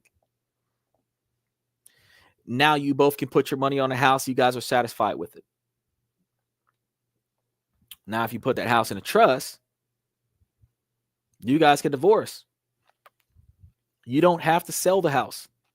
You both can move out of the house, rent the house out in the trust, utilize the house as an income where both of you get a check. You can keep the house. Matter of fact, you can mortgage the house, split the money off the mortgage from the house, rent the house out, have the tenant pay the mortgage. You've got enough money off of half of the mortgage to pay for your standard of living. He's got enough money off of half the mortgage to pay for his standard of living. Y'all both split the income that is the profit from paying off the mortgage of the house. Y'all could get divorced and still have a beneficiary trust between the two of you, which, ladies, if you think about it, it's fucking better than alimony. Because instead of you taking money out of his check where he's going to prove to the court that he can't afford it, y'all build up an entity that will pay both of you if you separate, like Will Smith and Jada Pinkett. You ain't even got to worry about getting a divorce. You just go off and do your own thing. It's like, okay, we can't get along. We'll meet up in a couple years and see what's going on. We meet up long enough to test the values of the trust and make sure that everything's going well in the trust. See what I'm saying? Now, individual growth is important. Your financial independence allows both partners to pursue personal growth, right? Which can enrich the relationship. The equality in the decision-making is also good. When both partners are financially independent, it can lead to more balanced power dynamics in the relationship. And as I told you guys before, you have to be able to have that improved communication, because as financial pressures ease, partners may find it easier to communicate openly about other aspects of their relationship. So if you guys are not always arguing about money, you guys can start talking about everything else that's going wrong in the relationship that needed to be addressed. Because truth be told, if you are in a dire financial constraint, you are not able to talk about the frustrations of emotional abandonment, absences, any type of concerns towards infidelity, or just the lack of recognition, appreciation, and validation from your partner. You're not able to address those things because you're so busy working on your individual stresses, or the group stresses. If you guys combine your stress together, you're just focusing on completing this task to make sure that you guys don't fall off. If it's a residual thing where every month you have to continuously work towards maintaining the success of this task, you're so busy chasing bills that you don't have enough time to improve the other problems in a relationship. So being able to fix these things is yet another thing that actually gives you guys a heightened level of success in your relationships. Now, some of these potential challenges is going to be the loss of the common struggle, because some couples bond over shared financial challenges. Removing this common enemy could potentially leave a void where you no longer have financial strife. So since you guys are not working toward, the enemy of my enemy is my friend. So if both of us have the same enemy, which is financial constraints, we can work together as a team and conquer that financial constraints. But once we conquer the financial constraints, the problem that we have is that now we're working against each other because we have nothing else to battle against. The lack of independence also becomes a problem, because some argue that a degree of financial independence can strengthen bonds and commitment. Because, I mean, if you're able to be responsible for yourself, this is why I say self-sustainability is a characteristic that a woman should have, not independence. Why? You're going to tell me I'm crazy for this, but when you are independent, a lone wolf, you are sacrificing the people around you for your success. When you are self-sustainable, you are holding the fort down until reinforcements arrive. Self-sustainable means that until somebody else shows up, you got this. Independent means that it don't matter if there's other people here to help you with it. You're going to do it by yourself. Pack mentality comes from self-sustainability. Pack mentality does not come from independentness. Notice, even the ideology of the economic structure that we have, we are dependent on our government to provide us with the resources that we get from our government, which does not make us independent in this country by definition. For those of us that got food stamps, Social Security, disability, retirement pension from the U.S. government, we are getting compensated from the government. Those of us that depend on stimulus checks, tax return money, we are dependent on the U.S. government to give us money back. Those of us that depend on the public school system, free healthcare system, we are dependent upon the U.S. government. So we're not independent. We're not independent. But we are self-sustainable until we receive compensation from the government. There's a difference there.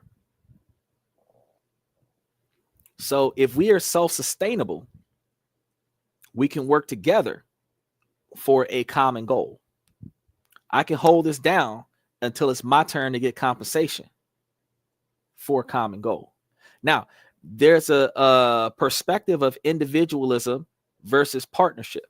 Highly independent individuals might struggle with the compromises required in a long-term relationship. And that's one of the reasons why I've said time and time again that independence is not good for relationships. Because independence is a dictatorship, specifically because you control every decision that is made in your life.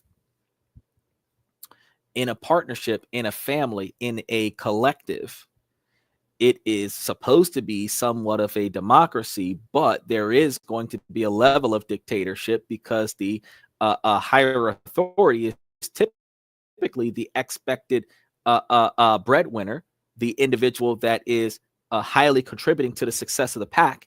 That is the person that's going to be more self-sacrificing. That is the individual that is going to put everyone before his or herself. And that pack mentality, every decision that is made is taking into consideration how this will impact everyone else in the group. Leaders that sacrifice themselves so that their country does not fall, like the prime minister that's been wearing the same clothes for the past 2 weeks because he gave all of his riches to his country so that his country wouldn't suffer as much. These are the kind of things that we think about, or we forget to think about. But if we're thinking about this, when the men are talking about we're looking for that partner, this is the kind of stuff that we're thinking about when we say we're looking for that partner, that pack mentality. Now, lifestyle changes is going to be another hindrance because sudden financial freedom might lead to lifestyle changes that can strain a relationship if not navigated carefully, because individuals who are not used to having financial freedom might actually become extremely wasteful with the excessive freedoms that they now experience. The same way the first time somebody gets a little bit of power on a job, as soon as they get that little bit of power that they get on a job, they start bossing everybody around. It's the same way. Somebody, the first time they start getting more money that they can spend, they start spending more money on expensive stuff because they just got too much money to spend.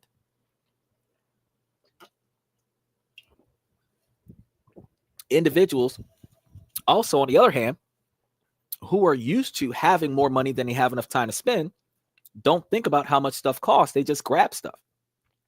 When they have a massive dynamic shift where they're now in a situation where they don't have enough money to spend, they are not capable of budgeting the money correctly, and they're spending more money than what they have, and they end up needing more money than what they have because they spent too much of it in the wrong place. So that dynamic shift happens in both ways. Typically, when you go from not having enough to having too much, and then going from having too much to having too many kids and not having enough again, that dynamic shift happened 3 times in that type of relationship, for that example. And it throws the family off. So you go from living a life of lovely to struggling, and you got like mothers that are complaining because they went from being broke to being financially stable to being mothers and feeling broke because they can't spend that money on their hair and nails and all this other stuff, the jewelry and the nice clothes, because now they got to pay for the kid. Now they got to pay for the kid's lifestyle. So the elevated lifestyle of the single woman without the child became depreciated due to the expenses of the child. And now the woman is back to the lifestyle that she had before she got the man, and she feels like she fell off in some kind of way. And then there's this self-deprecating feeling that she's alone in the relationship because she's got all of this extra effort with the child, when the man still has to provide the way he's always been providing. But because there's extra mouths to feed, there's extra debt occurring, there's extra liability there, he has more responsibility to compensate for, and she has more responsibility to put effort into. She doesn't feel like he's helping, he doesn't feel like she's helping, but they're not communicating. They're also not alternating roles where she can see what's going on from his side of the fence, he can see what's going on from her side of the fence. And because they're not working together as a team, there is a breakdown that leads to them falling off in a relationship. And this is a common situation that happens on a regular basis, because when we start doing gender role requirements, we start making it explicitly one person's responsibility to do and experience and perform.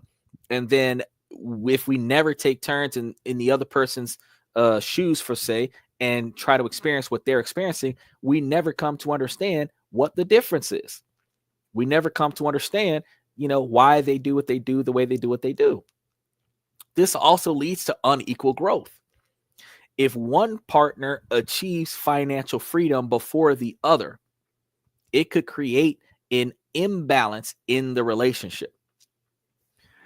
And that's going to lead to frustration. You'll see this in partnerships. You'll see this in friendships. You'll see this in romantic relationships. You'll see this in family dynamics. If you guys were supposed to be working together to be successful and one of y'all becomes more successful than everyone else, it's going to be like Bobby Brown with New Edition. You're going to be walking off and flipping out.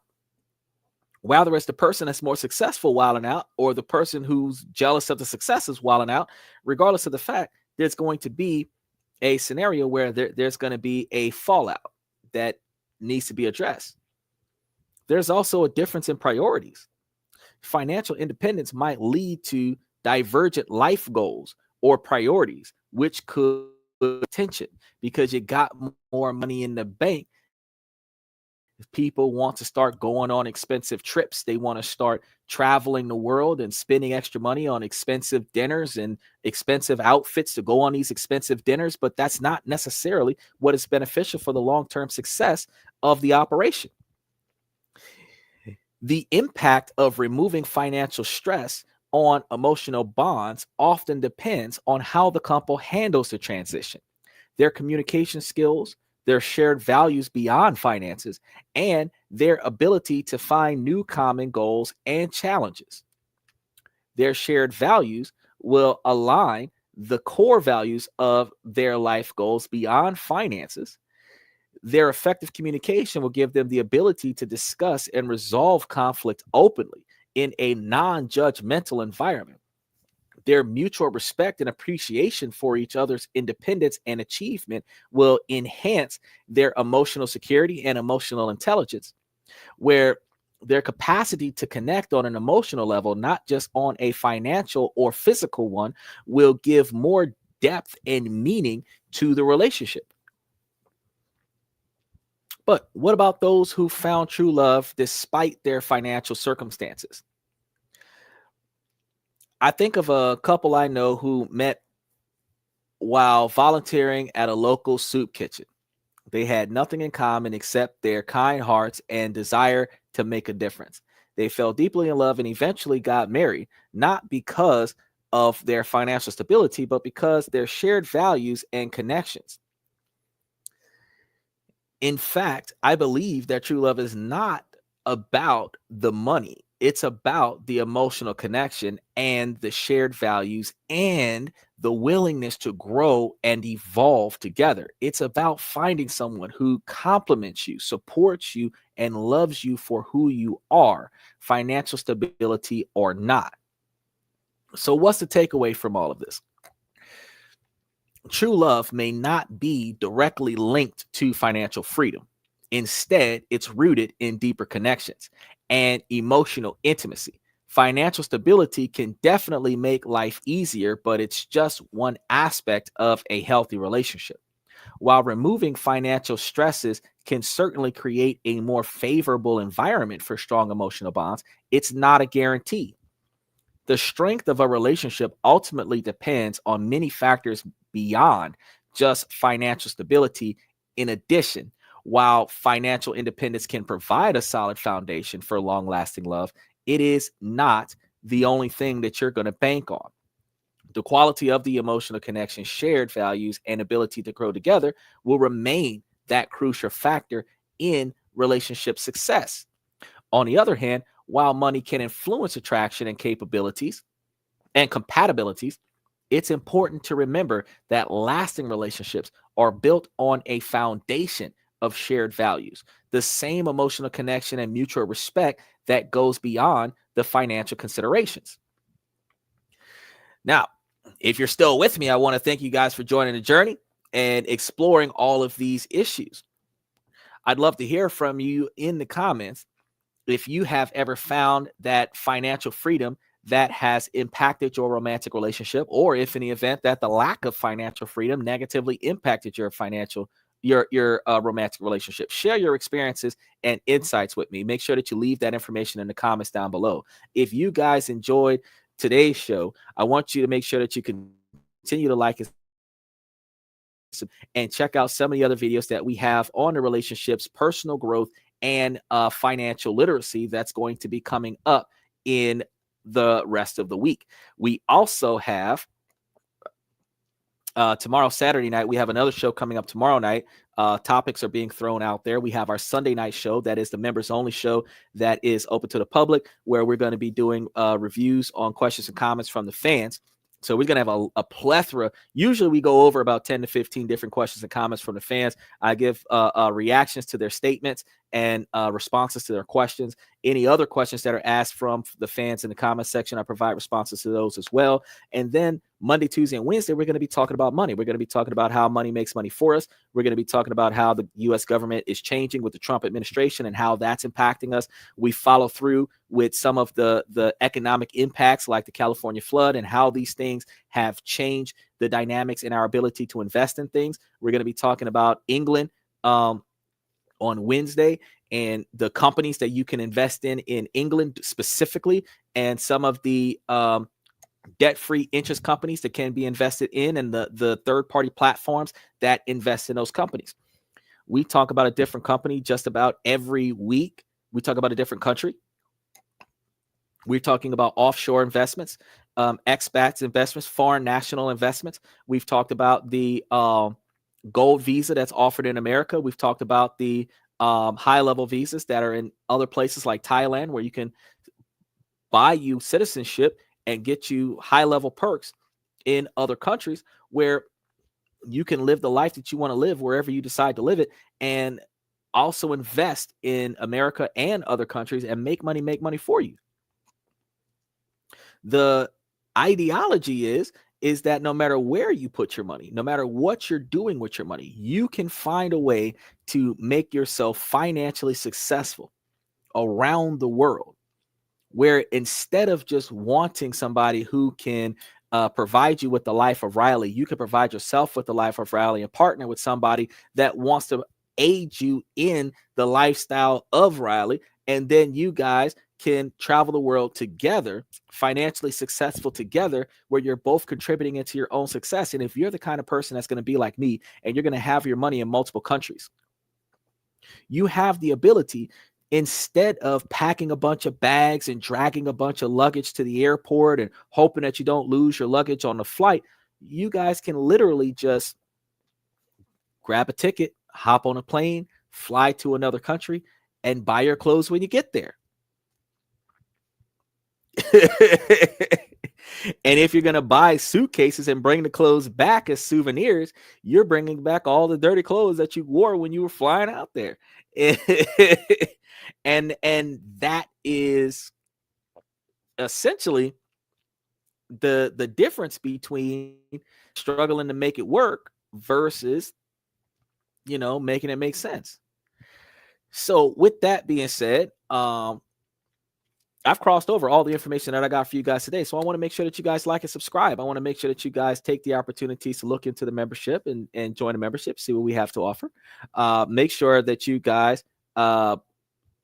hit that notification button, because every time we go live, you're going to see, it's going to tell you, it's going to be a push notification that's going to let you know that we went live. Special shout out to those of you that's watching us on Twitch and Twitter, because when we go live, it's going to let you know everywhere that you have followed us, that we are live, and wherever you decide to watch us at, you watch us there, because we're at least streaming on 3 different platforms. We have yet to start streaming on TikTok, because I don't want to invest the effort into an unstable environment. I do believe that TikTok will remain, because I do believe that Elon Musk and Donald Trump are going to buy it, but I also am not sure. And since I do not see the confidence in the deal yet, they have until the middle of April to make something happen. Since I do not see the confidence in the deal yet, I'm waiting on the change. Once I see TikTok as a NASDAQ investment in the U.S., where it becomes a U.S. market investment, then I'll be like, hey, let's go ahead and put some extra money aside so that we can invest in TikTok. But until then, those of you that are utilizing TikTok for right now, it is accessible on the Play Store, and it's accessible in Apple Store and iTunes and stuff, but it's not a guarantee that it's going to stay just yet. He just delayed the process. It's not written in stone. They've got until the middle of April to fail this deal. And all it takes is for China to not be willing to allow it to happen. But as you've seen, out of respect for the U.S. government, the day that it was supposed to not happen, the system went dark. It had a pop-up notification and told you, I'm sorry, you can't use the platform because you're an American citizen. So the day that it goes dark again, that'll be the last time it shows up. So I'm not trying to invest in something that is uncertain as of yet. You typically look at investments as if it is a surefire thing, we're going to put our money towards it. But I would invest in TikTok shares when it becomes accessible by the US, which means I would utilize the platform because it's accessible in the US. But I'm not going to try my bet. I'm not going to try my hand at investing in the cost of podcasting from the TikTok platform when it's not necessarily guaranteed to stay. So with that being said, I want to thank you guys for coming to the show. Ladies, I always tell you guys every night, as long as the situation doesn't make sense, I'm going to keep asking y'all to make it make sense. So ladies, please make it make sense. Special shout out to Usman, Danny Steffen, Red Void, Omni81, Reese Martinez, Lucas the Poser, Max the Poser, TF Fireball. A special shout out to you guys. Jesse, really appreciate you coming in. A lot of shenanigans with the roaches in your house, but I understand. I understand. Some people got it like that. Joe's apartment. So I appreciate you guys for coming to the show. We're about 75% the male podcast right now. So I appreciate the fellas showing us support. Keep showing us support. Remember that we are going to be maintaining the same time throughout daylight savings time. We got about 7 days left of daylight savings time before daylight savings time. So while we're starting at about 11 o'clock right now, when daylight savings time does that shift, it's going to have us airing at 10 o'clock. So we're going to be teeing off at 10 o'clock. And that's going to give us the ability to kick things off for you the way we want to kick things off for you, where we're going to be starting basically an hour sooner than what we've been starting as of late. But it's still going to be for the rest of you guys that's watching us in the eastern side of the world. It's still going to be at around about that 4:30 green minutes time that you guys have been watching us at. So I really appreciate you guys for giving us your patience in that transition. Likewise, make sure that you guys keep an eye out for higher ground, non-negotiables, expectation of protocol. So I want you guys to pay attention to those. We've got the description to the songs in the description section below the show. It is going to give you links to the YouTube channel where you can listen to the song for free. Or if you got YouTube Red, you can listen to the song there. Also, you can download the song from Amazon Prime. We got a link to where you can purchase the song as well. So that'll help you out with being able to listen to the song. We encourage you guys to check it out. Let us know what you think. And beyond that, thank you guys for coming to This and That. I'm your host, Xander, where we talk about this, that, and everything in between. And I will see you guys tomorrow night.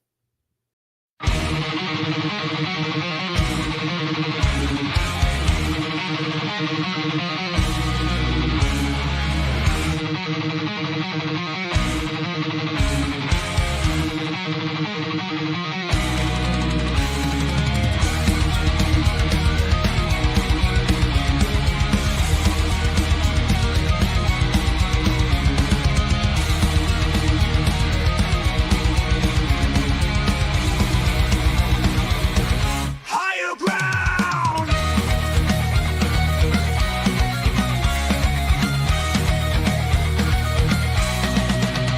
Used to chase validation, now I validate myself. Building inner strength, putting doubt upon the shelf. No more unnecessary drama, no more wasted time. Climbing higher, constantly making my own climb. Standing on higher ground where excellence is found. My potential knows no bounds, raising the bar, breaking ground.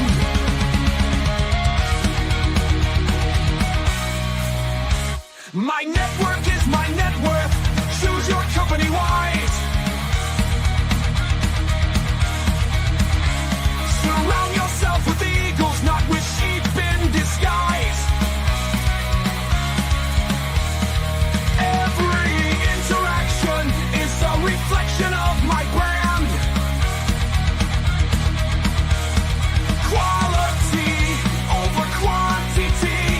That's my personal command. I'm not mounted on higher ground where excellence is found. My potential knows no bounds, raising the bar, breaking ground.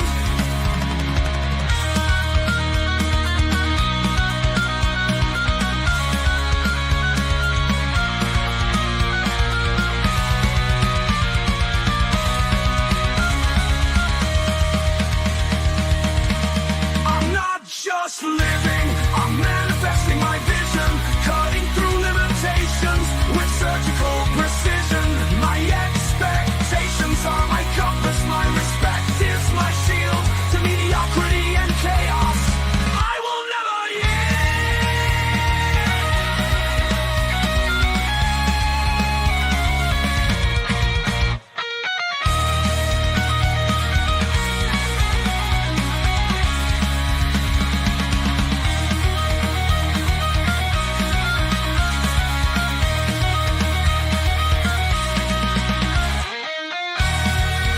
I'm not just living, I'm manifesting my vision, cutting through limitations with surgical precision. My expectations are my compass, my respect is my shield to mediocrity and chaos.